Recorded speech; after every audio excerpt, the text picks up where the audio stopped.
people call Opie and Anthony vile and obscene, but people sure are listening to And it. John, their hugely popular radio show is not just in New York anymore.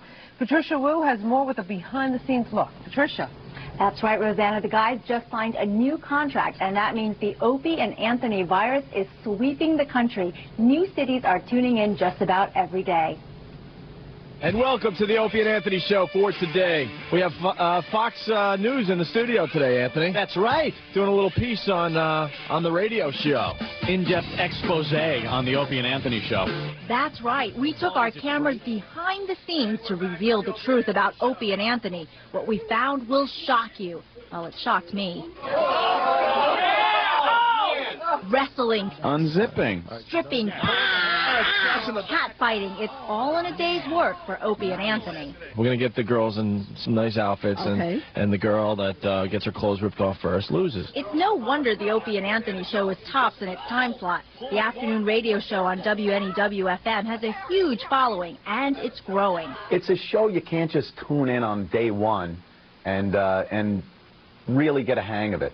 It's like a soap opera. You know, after a week, you're like, all right, I know what's going on now. I kind of got a gist of it.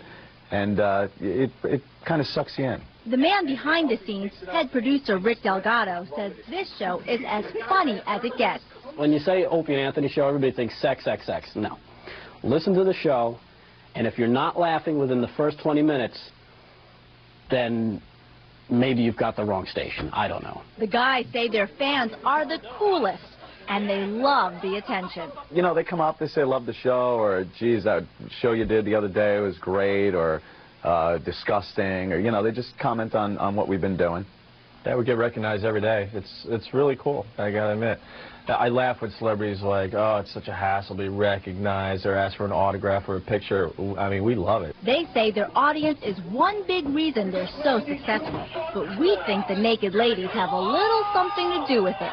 Either way, they don't take their success for granted. As long as I can remember, I wanted to do this, sure. I used to sit in my room with a little radio, listen to Casey Kasem and people like that, and go, someday I'd like to have my own radio show. Those dreams paid off, but before they made it, Anthony was in construction, and Opie worked at a Long Island radio station. Then the two met and hit it off in 1994. They hosted a radio show in Boston and then wound up here in New York. If you didn't do this, what would you be doing? I don't know. I was good at caddying. I've never had a real job. Getting up early, doing a job that you really don't enjoy. It's obvious they like this job. Wow, look at that. Oh, yeah, okay. Firm. They sit up nice. Nice. Right, Norton? Nice. Both grew up on Long Island and say they've pretty much been doing the show their whole lives, only now they get paid. We decided we were going to come in here, do our show the way we've always done it, and make some noise for ourselves, and it attracts attention. And once you get people listening, then they realize you're giving them some entertainment, some fun on the drive home, and they stick with you. Opie spilled his guts in an interview today. What did I do?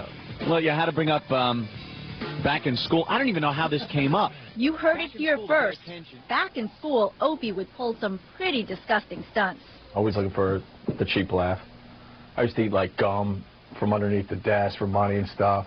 So how do their families react to their raunchy, sometimes vulgar show? Oh, God! Oh, man! Guess who's not wearing underwear? There's a couple of times I go over for holidays, you go, I had to turn it off. I had to turn the show. Okay, Mom, you're not in the demo. I understand.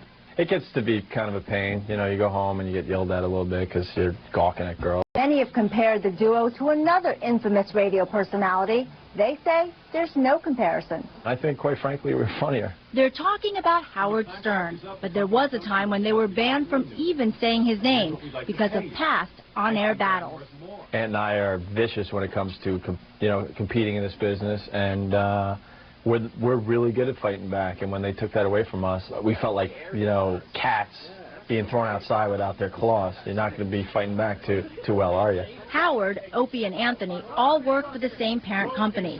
But now the guys have signed a new deal, and they're free to talk about Howard anytime they want. We don't need to go on the air and talk about Howard. But if he's hinting to, what he's been saying for years, if somebody gets on the radio and becomes popular, that they're ripping him off, we want to be able to respond to that, and that's all. Some critics say the hit show is sexist and racist. The guys call it an antidote to political correctness. In the proper context of comedy, anything goes. Right. Sex, race, disaster. Don't put jackasses on the radio talking. I want to hear the music, man. All right. They can chuckle because Opie and Anthony really do have the last laugh. You will grow to adore us. That's right. Just give us time. Now, if you want to give them some of your time, you can catch Opie and Anthony every weekday afternoon from 3 to 7 p.m. on WNEW FM radio.